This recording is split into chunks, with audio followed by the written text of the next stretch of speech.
Hello, everyone. Thank you so much. This is Max, and you're watching EquityMatch.com pitch event, live pitch event. So, as always, today we have six great founders and co-founders, of course, coming from all over Europe, UK, Bulgaria, and so on.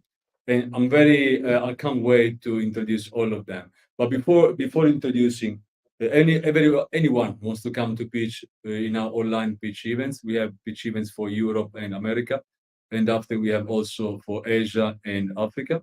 You can, as you can see, uh, come and send an email to pitch@equitymatch.com, and we are more than happy to allocate you as soon as we can.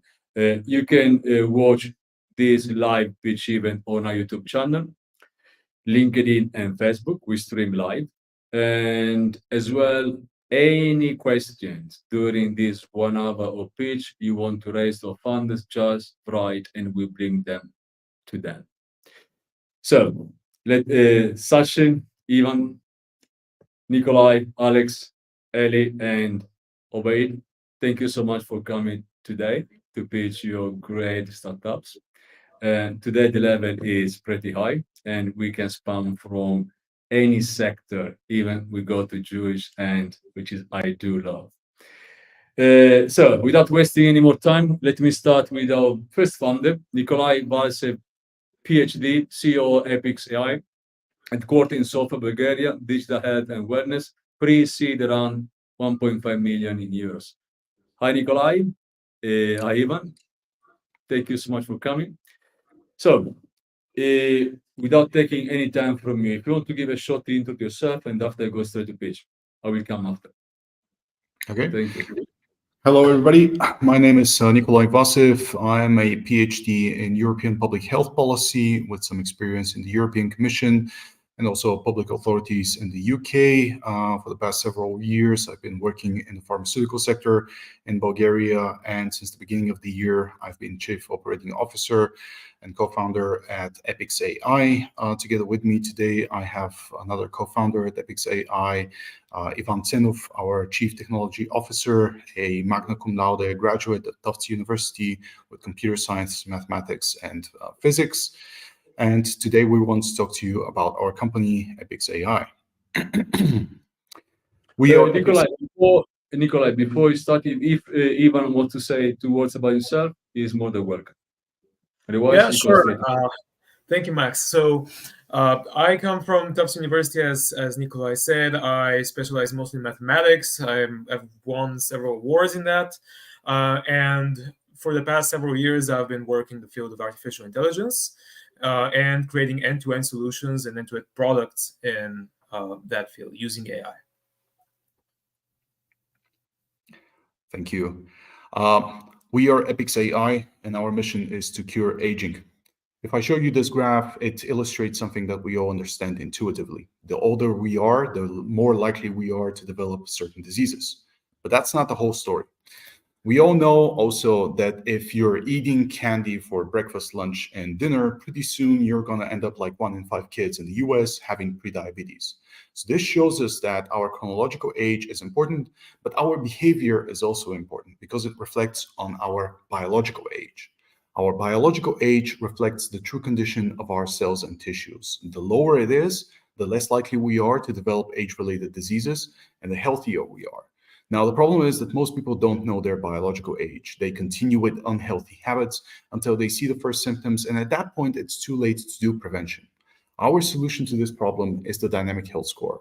It's an AI-based personalized projection of your biological age and your risk of age-related diseases. It changes every single day, and it helps you prevent the development of these diseases. This is what our platform looks like schematically. We use 3 types of data: epigenetic tests, data from your phone and wearable devices, and from your external environment. At the MVP stage, what we will give you is an evaluation of your biological age and your risk of age-related diseases. As we move into the promise stage, we are going to expand with further services, but this whole thing is basically what we call the Dynamic Health Score. This is our client journey in our app. You can download our app and give us access to your geolocation and your wearable devices. We're going to take your data and give you analytics so you can track your performance on a daily basis. If you have friends or family who have our app, you can compare your performance to their in the community engagement. At the second stage, at the subscription level, we will take your data and compare it to the data we have from open databases on the average rate of biological aging. And we can tell you on a daily basis if you're aging biologically more quickly or more slowly than the average. And the final stage is for those users who buy our epigenetic tests. We can give them an exact measurement of their biological age and risk of age-related diseases. Why do we work with epigenetic tests? Epigenetics studies the linkage between your lifestyle and the unlocking of harmful genes that all of us are carrying in our genome. It's the most advanced way to study how we activate age-related diseases. We also work with AI because the data that we get from epigenetic tests is too much for the human brain to handle. And the more data we feed the AI, the better the projections become.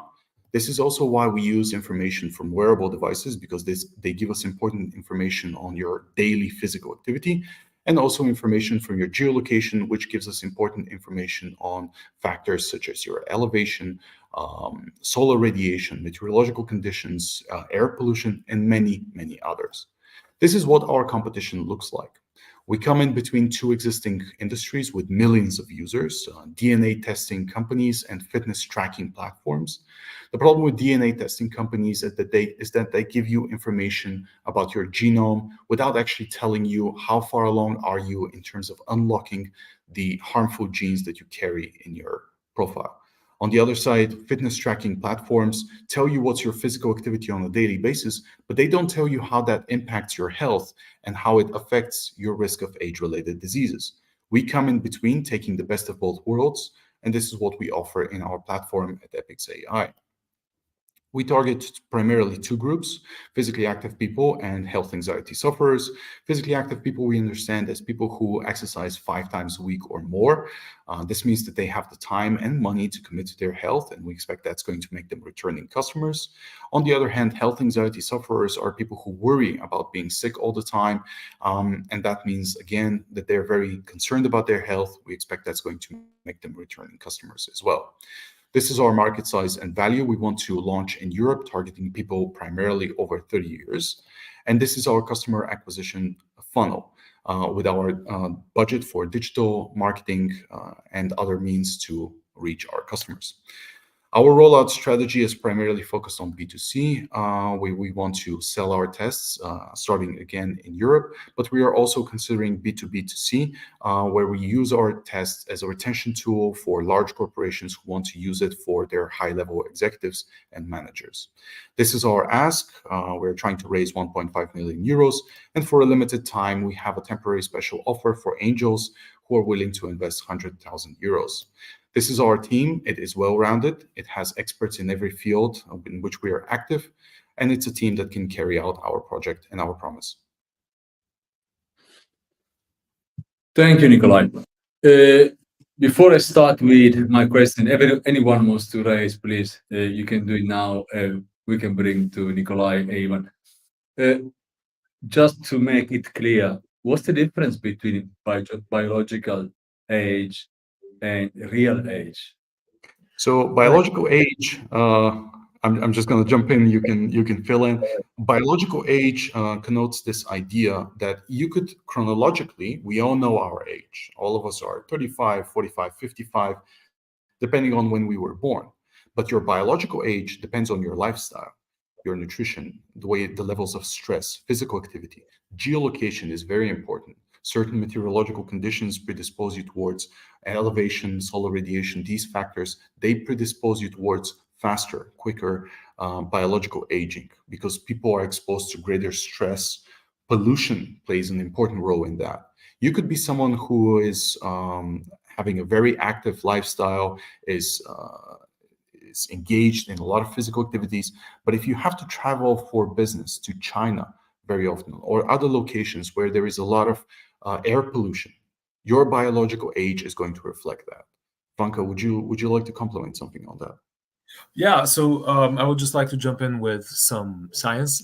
So the biological age is something that's being tracked for the past 20 plus years by measuring epigenetics. And some of the most recent clocks for your biological age based on epigenetics include Coward, who was the first one to do that in 2013.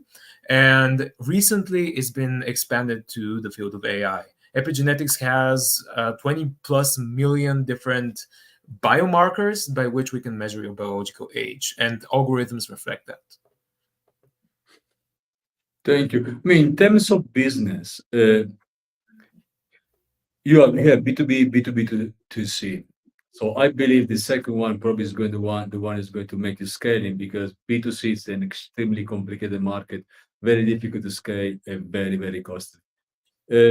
Now, if I'm a corporation and I want to use your platform, why should I come? Exactly, what's going to be the drive that allows you to sell your service to me?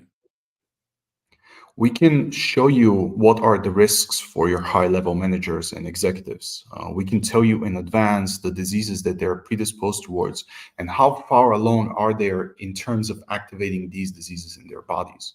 In addition to that, we can show you actively how that risk is changing over time, and we can give you advices on minimizing that risk. This is crucial for high-level managers and executives, people who are active and who would like to stay in business, who are dedicated to their work.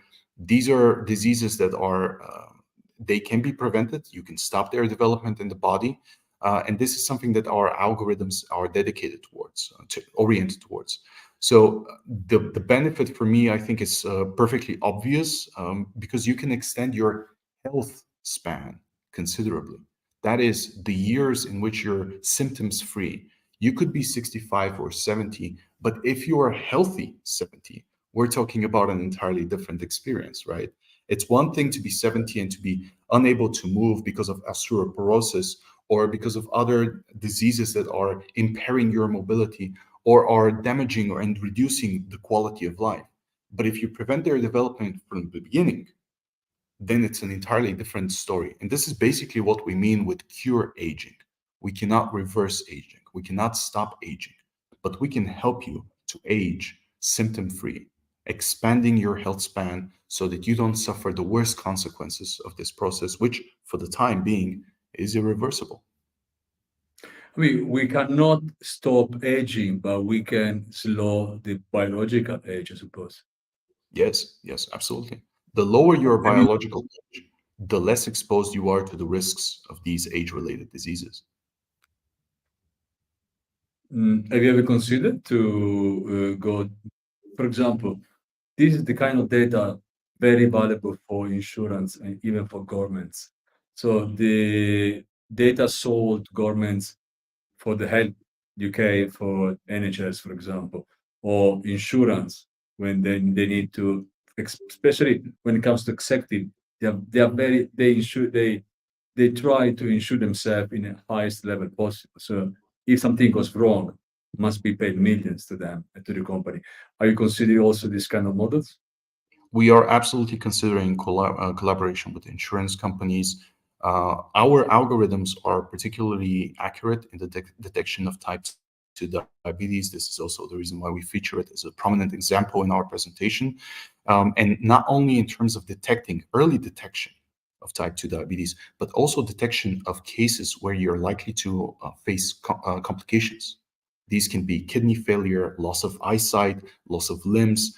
These are the patients who are amounting to the largest expenses for insurance companies and insurance funds. In addition to that, we can also expand the scope further. In the next 5 years, we know specifically in the case of Germany that 50% of the federal administration, these are bureaucrats, are going to retire. A lot of these people would love to stay and work if they had the health span to do so. So right there alone, you have a very strong case. And this is replicated all across Europe and all across the developed world as we are facing the challenge of an aging population. So this is something that is only going to grow in relevance. And the challenge of curing aging, as we're putting it, which is our mission, it is going to become more and more relevant for more and more societies. But what happens after detecting? This is my last question because we don't have so much time. But after you have been capable to detect, are you giving some advice how to improve it? We're giving advice on how to avoid the worst consequences to prevent this disease from developing. And we can show you how this risk is changing over time. There must be something to be said here about the sustainability of our business model. As I said, we are different from DNA testing companies. They do one test and 2 weeks later, you've forgotten that you've done it because that information is static. Your genome is not going to change for the rest of your life, but your epigenetic profile, the activation or deactivation of certain genes, that is a flexible term. And over time, you will need to repeat that test 9 to 12 months. You're going to have to come back to us and retake that test so that you can accurately see, we can give you an estimation of the level of activation and change of risk in between that window. But in order to be absolutely sure, you are going to need to retake that test. Nikolay, Ivan, thank you so much. And unfortunately, we don't have so much time, but stay with us because we are all back soon and with 20 more seconds of elevator pitch. Thank you again. Thank you. Thank you. Much. Ali Malik, Chief Investment and Strategy Officer of Zotec. Obaid Rehman, co-founder and CTO of Zotec, headquartered in London, UK, fashion pre-seed around $1 million. How's it going, Ali? Obaid.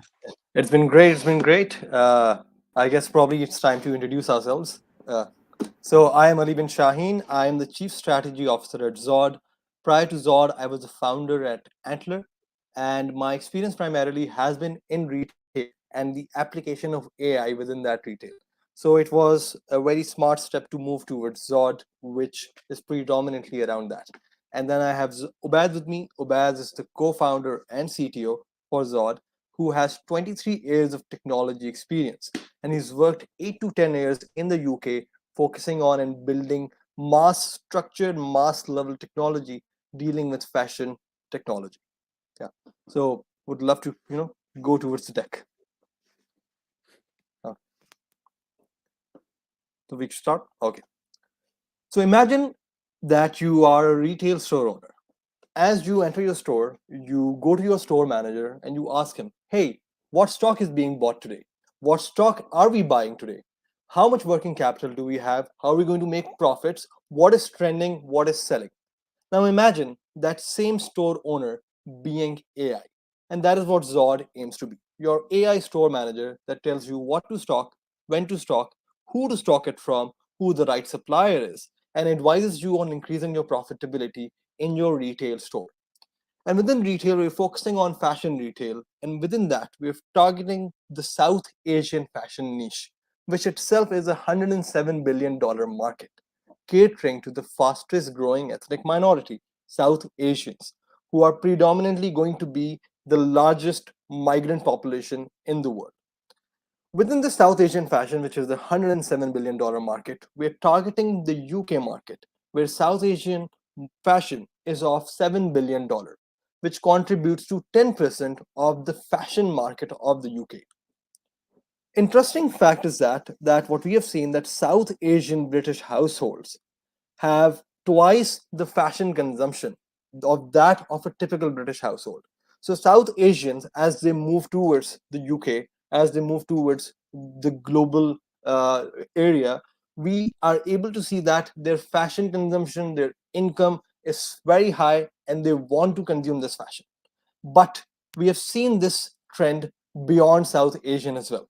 We have seen that South Asian fashion has seen a cultural shift for being trendy, and it is becoming the leading ethnic wear in the UK and beyond, being adorned by celebrities, dignitaries, and it is something that people want to wear.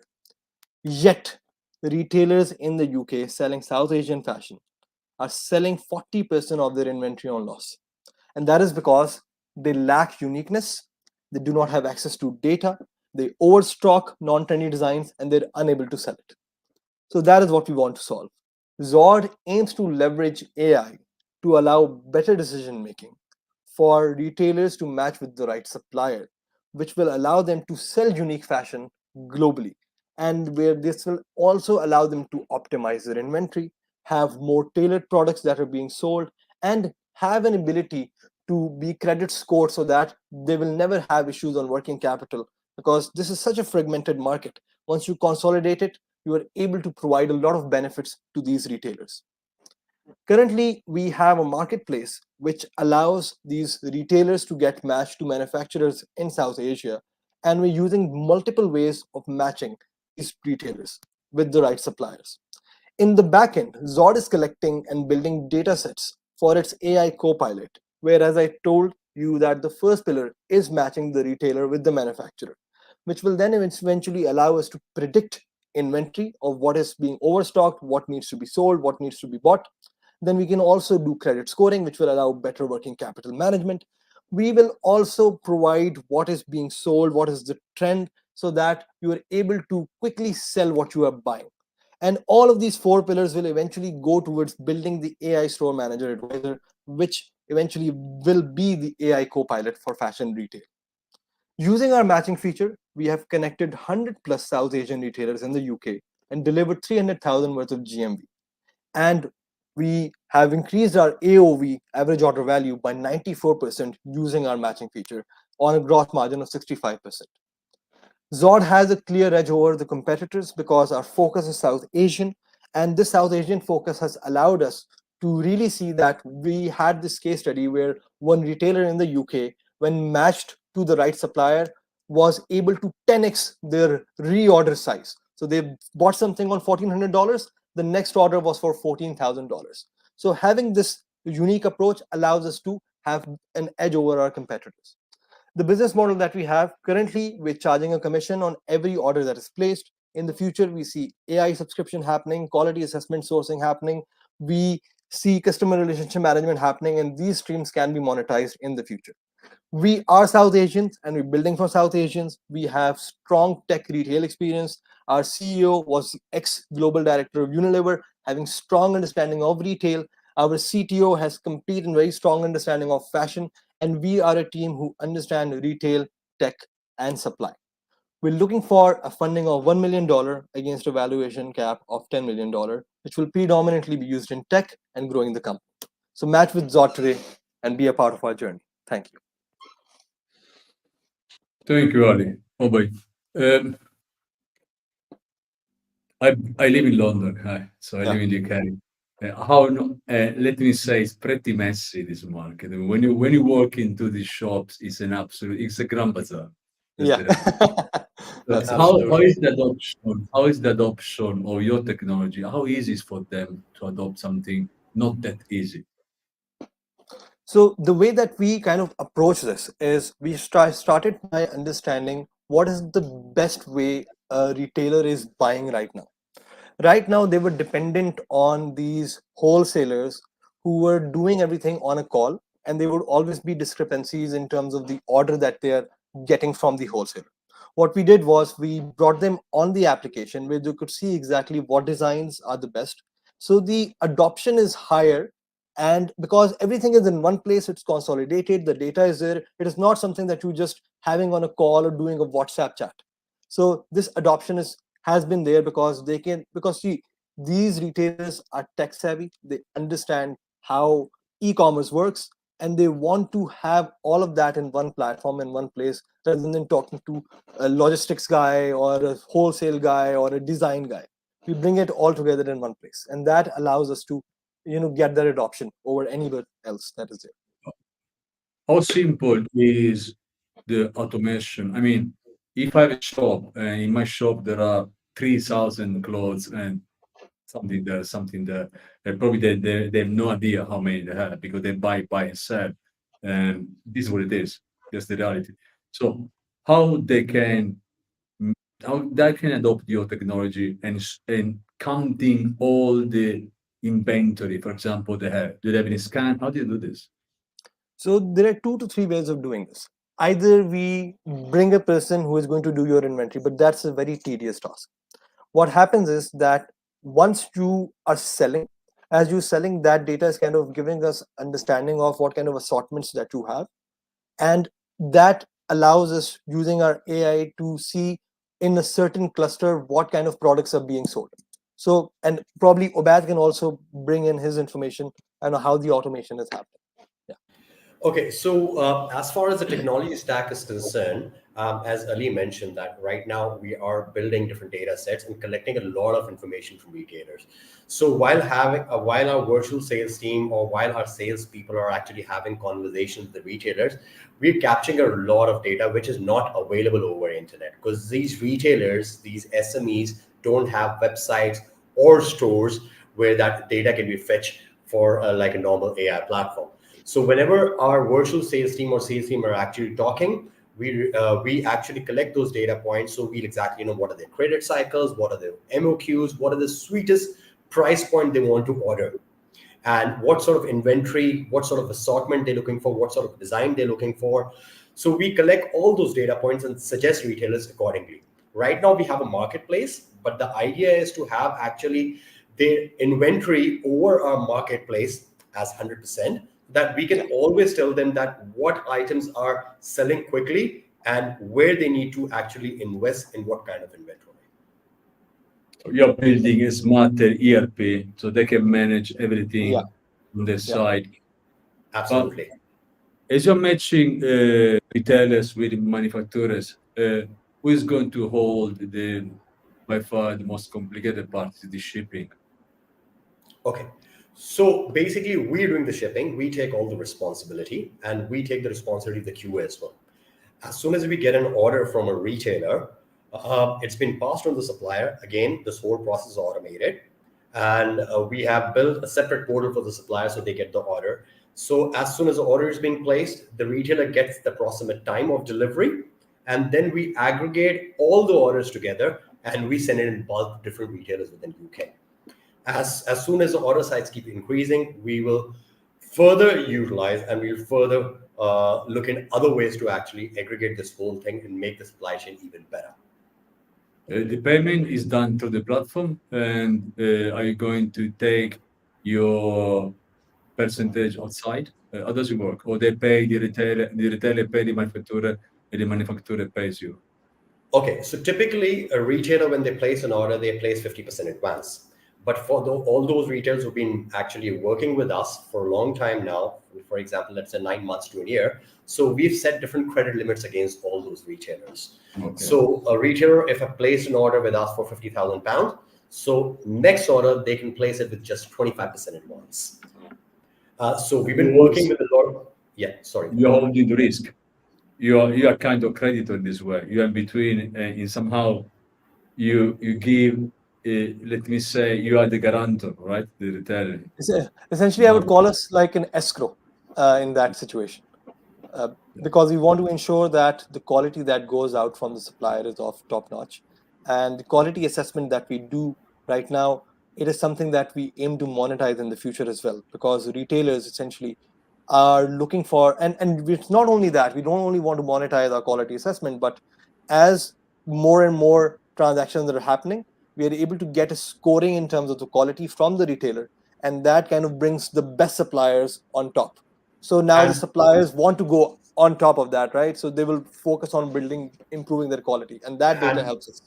And actually, how we hedge our risk is simply, even if we take 25% advance from a retailer, we make sure that we don't pay supplier until the order is fulfilled. So we have like exclusive contracts with suppliers so that we don't have to pay them in advance. So we only pay them when we actually receive the money from a retailer. Okay. So we don't actually taking risks as far as that concerned. Ali, thank you so much for coming, and Obaid as well. Thank you very much. Stay there, don't go, because we are all back soon. But thanks again. Thank you. Thank you very much. I'll move to our third founder, Alex Williams, founder and CMO of Well-Fruited, London, food and beverage service, pre-seed, 250K in pounds sterling. How's it going, Alex? I'm good, thank you, Max. How are you? Oh, good. Thank you so much for coming. I'm a big consumer of fruit and juice. Let's give an introduction to yourself and after, please. Good to hear it. Yeah. Well, thank you for the pictures so far. I think they've been fantastic. My name's Alex Williams. I'm co-founder and CMO of Well-Fruited. Our kind of ethos is to enhance the future of fruit and to really engage the full power of it to the world, really. I've got experience in marketing and media, and my co-founder, Ben, has got great experience in retail launches. So I think we're well matched to launch a revolution to the world, and we're really excited to show it to you today. And without further ado, I'll get started. There is a £3 billion industry here in the UK that is completely broken, with products that leading scientists will increase your risk of diabetes, should come with a health warning, and are the new health danger to our society. Now, they're not talking about alcohol, and they're not talking about cigarettes. As you may have guessed, they're talking about fruit juice. It may not come as a surprise to you to hear that fruit juice is that bad for you, but many people may not know why. So let me take you through a brief introduction in how fruit juice is made. A piece of fruit will go through 3 distinct processes: extraction, finishing, and filtration, to remove as much liquid from that piece of fruit as possible. Now, when people say that fruit sugars, well, they're different, it's only because it comes with all the fiber and the nutrients attached. Unfortunately, this process is completely removing them. What we're left with is a high sugar liquid devoid of any nutrients whatsoever. You may think that smoothies, because they're blended, are the answer in this case. Unfortunately, that's just not true. Smoothies on supermarket shelves today are up to 95% juice, the majority of which is one juice in particular, apple juice. Let's take a look at Naked's Blue Machine with goji berries. That's 71% apple juice. What about Tropicana's strawberry and banana flavor for kids? Well, that's 79% apple juice.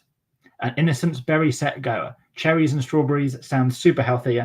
That's also 82% apple juice. We're all being sold a complete lie from these brands, and consumers are starting to wake up. For the very first time, we're seeing a direct correlation in the market between the health of a drink and its growth potential.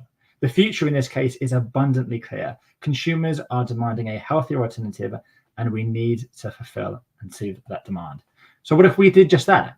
What if we created a drink that tastes just like the juice that people know and love, but is actually nutritionally comparable to a piece of fruit? Some people have called us crazy. Other people have said it must be magic, but we call it, well, fruited. Through a very, very simple process, but on the cutting edge of technology, we take all of the edible fruit with a little bit of water and create a whole fruit drink for the very first time. Nothing is wasted, nothing is discarded. There is 100% of the nutrition that retains in the drink, and crucially, it tastes just like juice. This leaves us with a product that has 50% less calories, 50% less sugar, with twice as much fiber than juices and smoothies on the market today. But who are we to lead this fruit revolution? Well, as I mentioned previously, I have international media and brand expertise, and Ben, my co-founder, has over 100 supermarket retail launches into the likes of M&S and Tesco's. On our advisory board, we also have a 2-time exited food and beverage founder, and Hugh, who's also an expert in food technologies and co-founded the world's first cell-based pork company as well. Our journey so far has been wild. We started at a market stall just down the road from me in 2021, and I've gone through hundreds of iterations and failures and successes to a point where we're getting 5-star consistent reviews online and are a major hit at all the events and the festivals that we attend. We also have a bit of a secret ingredient up our sleeve as well. We've generated over 7 million video views across our social media platforms, which is more than Innocent, Naked, and Tropicana combined over this time. This is with no marketing spend and with 0 production spend. Just imagine what we could do with some of your support. We're now in a position where we're ready to scale. We're launching our pilot facility early next year, and we're launching our drinks into small-scale retailers. After which, we'll be expanding our processing capabilities, developing another product range, and taking over Europe. We've landed on the perfect formula with our 200 milliliter variants in 3 different flavor varietals. This gives us currently a 30% profit margin on each drink. However, we have a strong plan in place to increase this margin to up to 55% over the next 3 years through economies of scale across production, transportation, and labor. We're now raising a 250,000 fully assured SAIS pre-seed round to deliver on this operational capability, to launch our product into market, and to make a huge splash into the world of fruit. We're looking to change the future of fruit forever, and we would love for you to join us. Thank you very much. Thank you, Alex. My first question is, why so much apple juice? Because it's cheap. Because it's the cheapest. These companies unfortunately don't really care about nutritional value. You may see a number of these drinks with vitamin plus, vitamins that have been added in afterwards, and that's only because all the vitamins have been removed as part of the process itself. A lot of these drinks also go through pasteurization, so heat treating, which removes the nutritional value from the product even further. And it's one of the reasons why our product doesn't go through any heat treating. It goes through a high pressure processing, which is in a cold environment where all of the bacteria are neutralized through high pressure rather than heat, to retain even more nutrients than before. But as a simple answer to your question, it's the cheapest juice and most available juice out there, so it's used in as many different products as possible. But for what I can see in your process, it's pretty simple. It's just fruit and water. Yes. Why they do not adopt it? Because it's too costly? Or because not scalable? No, I can assure you it's scalable. Don't worry about that. No, there's a variety of different reasons why. The first of which is being cost, and the second of which is the manufacturing methodology. We're using a machinery here that's never been used with fruit before. This machine that we're using has been in the use of pharmaceutical gels and the creation of the pharmaceutical industry rather than fruit. So this is the very first time that people are utilizing this technology and this machinery with fruit, because it's never been thought of before and has traditionally been too expensive to do. But myself and my co-founder have been tinkering away in our kitchen to find the exact perfect recipes and the perfect technology now to scale up and to build on a larger scale.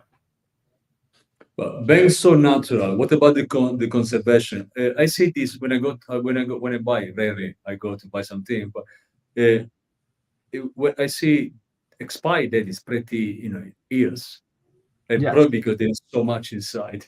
Well, exactly, yeah. So you can use something like potassium sorbate, for example, which will extend the shelf life of your product, but is obviously completely unnatural. As I mentioned, a lot of other companies use pasteurization processes, which can get up to a few months life. I mean, you might even get an ultra heat treated, so a UHT product, which you might get in milk, which could last at an ambient temperature for years. But again, it's all nutritional degradation. If you're heating a product to 100 degrees Celsius, you're burning off a lot of the nutrients and vitamins that you should be getting. That's why we're quite proud to use our high pressure processing treatment, which is in a cold environment, as I mentioned. And essentially it plunges the juice really into kind of 6,000 meters below the sea, or equivalent of, at which point water absorbs itself into the bacterial molecules and kills them off naturally, rather than changing the product itself. So all in all, resulting in about a 40 to 60 day shelf life. In terms of, you're using a lot of marketing yourself, social media. You've done an absolutely job, and I'm sure you lowered even your marketing costs doing all this kind of stuff online.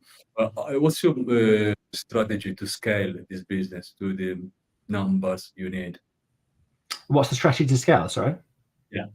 Yeah. So our initial strategy is through launching into kind of less price sensitive retailers. So we've got a number of different launches. First of which is with retail. So starting with the likes of the Whole Foods or Planet Organic or Ocado in the UK, which we can charge a higher price for, with consumers that are less price sensitive, and our product is more comparable to the ones that are existing. So the idea is to first get our foot in the door there, and through time grow economies of scale to allow us to launch the larger retail. But there's also a lot of doors that open up in terms of food service. Because we're taking on the production ourselves, we also have the opportunity to white label our product. So for the likes of Pret or Starbucks, who don't traditionally take on other brands, we can white label our brand in order to do so as well.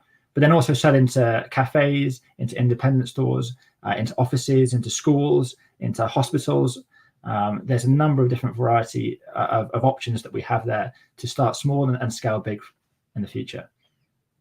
In terms of business model pricing, can you compete with these guys outside selling apple juice? Yes, we can. Yes, yeah. They obviously take a larger margin. As I mentioned, ours is 30%, rising to 50% in the future. Ours is going to start on the higher end. So you might see an innocent drink for about £2.80, £2.90, and ours would be about £3.20. So initially it will start off as more expensive. As I mentioned, that's why we're targeting the Whole Foods. That's why we're targeting the Arcados, where people naturally spend that much anyway on a similar type of product. You're comparable to our Mockingbirds, or you might see a Press or an Exalt. We're right there when it comes to price, which can only reduce in the future as we get bigger. Alex, thank you so much. We don't have unlimited time, unfortunately, but thank you so much. Stay there. We are all back soon. Nice. We Thank are you very moving much. Thank you. To our last, and of course not the least, founder, Sashen Naicker, founder and CEO of Mintelium, based in UK, technology, information, and internet, bridge around 50K in pounds sterling. 50,000, sorry. How's it going, Sashen? Hi, Max. How's it going? Hello, everyone. Thanks so much for having me. My name is Sashen. I'm the founder of Mintelium. I come from a background in the entertainment industry, where I personally recruited and onboarded workers in the industry who are essentially gig workers, who have to fill out forms in triplicate, revealing their personal sensitive data. And during this process, I saw a big problem in how information is exchanged. Workers can't really keep track of their sensitive information. And when you read about data hacks in the news, whether it's the BBC or Boots, or a few years ago, or even going back even further, hackers stealing your bank accounts, or whatever may be, they don't necessarily log into your bank account. They pretend to be you, and they open up a bank account under your name. So I want to make things safer. I want to put the control and ownership back into the data owner's control, and save recruitment companies and HR companies a lot of money and time and headaches with our wonderful solution.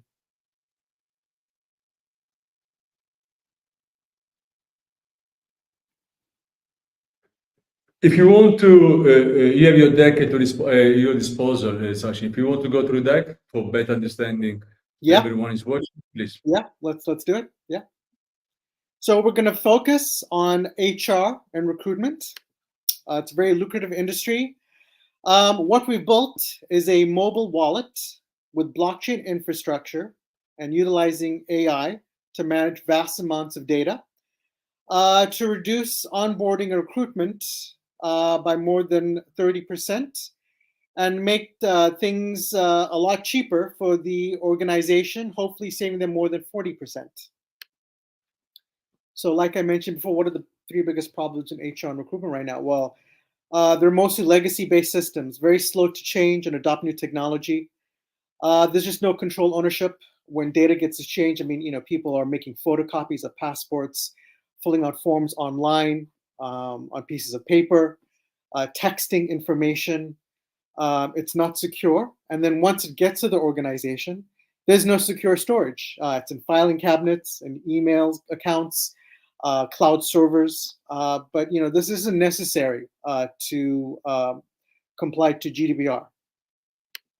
So what we've built is a mobile app utilizing the blockchain, to where we put the hash of the verification on chain, which the worker will share temporarily with an organization. We've integrated zero knowledge proof, which essentially means you can reveal certain data points to a person without revealing all your identity. So you can prove to someone that you're over 18 without revealing your date of birth. That's essentially what it means, confirming your identity anonymously.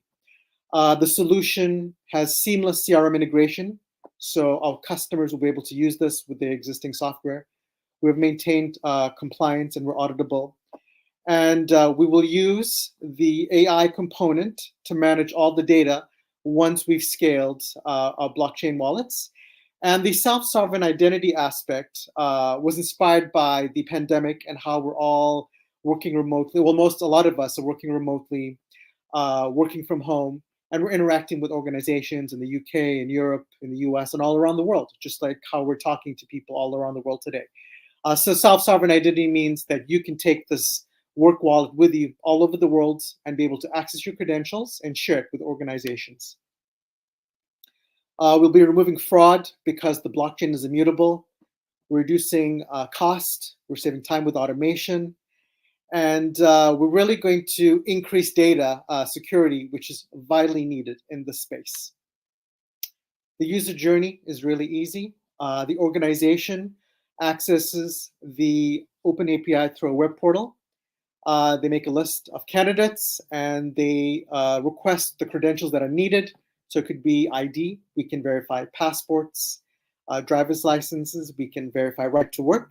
We can also verify your work references, so previous companies you've worked for, and your education credentials, which is a big issue right now. A lot of times your education fraud is committed in this sector. I think it's funny that you can verify your identity on Facebook, Instagram, and Twitter, but on LinkedIn you can lie and get away with it.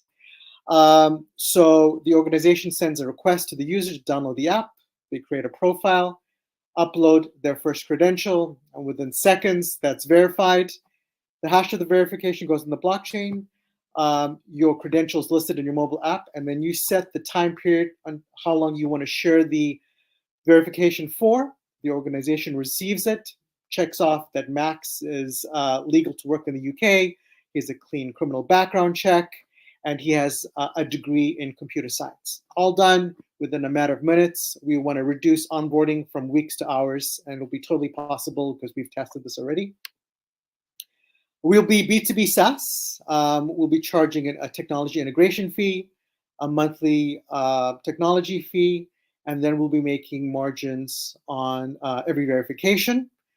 We have different plans. And then eventually, once workers become comfortable with our security and the whole workflow, we'll be charging a B2B2C component where we'll sell a subscription for the blockchain wallet directly to the worker. We have full financials available, but by year 3, utilizing several streams of income, we project over 17 million in our revenue, and we will be self-sustainable 12 months post our seed raise. The UK recruitment industry is extremely lucrative, third behind the US and Japan. We are confident that with our technology and our focus, we can get a big bite out of that market and grow into international territories. There are other companies in this space. No one is using, no one has built a physical product, so we are leaps and bounds ahead of them. We have 8 customers. Our revenue will jump to 2 to 5K MRR by Q1 of next year. We're in deep talks with the British Army, and we're currently in the Barclays Scale-Up program. Yoti and Credence are handling our verifications. And we have a wonderful team. My CTO comes from fintech, system architecture experience. My CEO has scaled and exited 2 previous startups. He's raised over 50 million pounds in venture capital funding. And our VP of growth has scaled a AI startup last year from 0 revenue to 9 million ARR in the first year. And we're very confident in what the future holds for us. We're raising a 50K bridge round. We've raised our pre-seed round, and this will give us 4 more months of runway till we open up our seed round. Like I said, we'll be generating 2 to 5K of recurring revenue starting from Q1 of next year. Thank you so much. Thank you, Sashen. What's the stage of the platform today? So we have 8 early adopters paying us a monthly SaaS fee. We're currently integrating Stripe into our solution. So that's pretty much done. We'll begin our individual verifications in December and then really push hard in January. We already have 2 signed contracts from our early adopters, and we're looking to increase that to add to our data room once we open up a seed round. But the technology is ready. So the concept behind is providing quick, readable data for the HR in any corporation and having this data not stored there forever. Yeah, exactly. There's no mechanism right now for companies. You know, they don't, after 18 months, they don't have to keep most of the stuff they have on file on you. It's just for the initial onboarding. So it just opens up, legal problems, cost problems, like I mentioned, British Airways and Boots, millions of pounds in fines, millions of resumes, compromised worker data. So not only are we focusing on new hires, but we want to transition, and we are transitioning existing workers to the data bank as well. Where is your market today? You're based in UK. Are you focused in UK for now? Focused on UK for now. We're looking at Canada, the US, and Europe and the UAE next. Yeah, just because of the workforce, because of interest in the technology, and contacts with the founding team. In terms of competitors today, they very much compete in this field with you. Yeah, so the competitors on my competitor slide, they are mostly in consulting, where they work with companies introducing blockchain, Web3 solutions to make data more secure, but no one who's actually built a physical product. So that's why we're ahead, and plus we're going to manage it. We're going to manage privacy requests with AI, and this is a big thing moving forward, just to save time on administrative fees. So in terms of selling point, what's the benefit, the highest benefit for a corporation adopting your technology? Safer, cheaper, and faster. We are faster than current competitors, and we are cheaper as well with how we handle everything. Because we put it on the blockchain, you don't only have to do a one-off verification because it's there. Now, for something like a criminal background check, that we can timestamp that. And then what we do is, so just say for you, you had a criminal background check done 6 months ago, we'll do one now, and then we'll just add it to your work profile. But if you're legal to work in the UK, that most likely won't change if you're a UK passport holder. So that verification's on there, and they won't have to do another verification. Sashen, thank you so much. Don't go, because now we are bringing all the fun aspect. But before we have our final elevator pitch, there is one question coming from the audience, and I do believe it is for Nikolay and Ivan. Guys, if you want to address, please. You had some studies on results of your advice to your customers. Epigenetics is still under work and quite complex, with actually not definitely accurate results. In fact, the mission.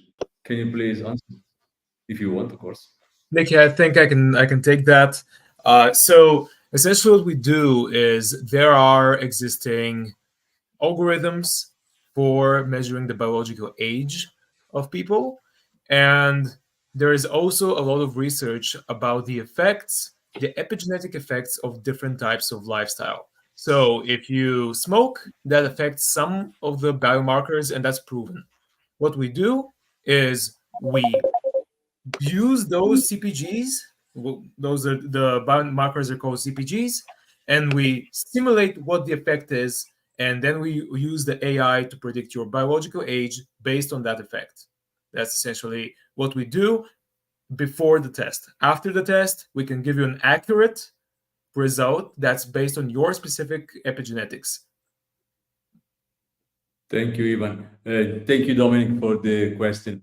Now, we are very close to the bell, so let's close up pitch even with our 20 seconds elevator pitch. Sashen, has it been the last? Please, if you want to start with 20 seconds maximum, the convincing investors to give you the money. Data is the new oil, and there are bad people out there who want to steal it and make money off it. So I would love the investors in the audience tonight to join me on this journey to keep your data safe. We're a mobile work wallet that will securely store and share your verifiable credentials to organizations during the onboarding and recruitment process. Thank you, Sashen. Ali and Obaid, please. Absolutely. So South Asian migrant population is the largest opportunity in fashion in Europe right now. And we are going to see multiple unicorns serving this sizable fragmented niche. Zord is already monetizing the cross-border transaction data. And this monetization allows us two things. Firstly, we own this data solely. Number two, the investor's capital is safe, so as we are monetizing this data, as transactions are happening on the marketplace, we are building the AI in the backend, which will eventually revolutionize the retail, not only for fashion, but for various verticals. So investors today not only get a marketplace, but also get an AI, which will revolutionize the future. Thank you. Thank you, Ali and Obaid. Alex. Yes. Yeah, well fruited. We're creating the world's first whole fruit drink that's better for both people with 50% less sugar and 50% less calories, and better for the planet as well, with absolutely no waste. We've tested and proven our products, and we're ready, with your help, to take on the world. Thank you, Alex. Thank you. Nikolay, please.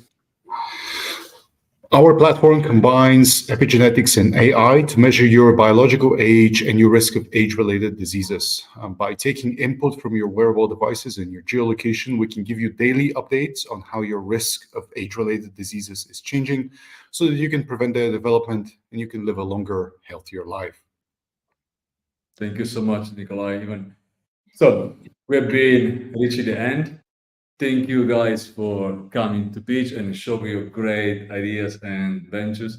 And thank you everyone watching our Pitch event. You can watch all our founders today coming to Pitch and all the previous one on our YouTube channel. You have all the details of the founders. You don't need to get in touch with us. You can go directly to them. Of course, if you want, you can get in touch with us and we'll make the warm introduction, but we don't charge any formal success fee. So all investment goes straight to the founders, not to us. Thank you again to all of you and see you next. Bye-bye. Thank you. Thank you very much. Cheers. Thank you. Bye.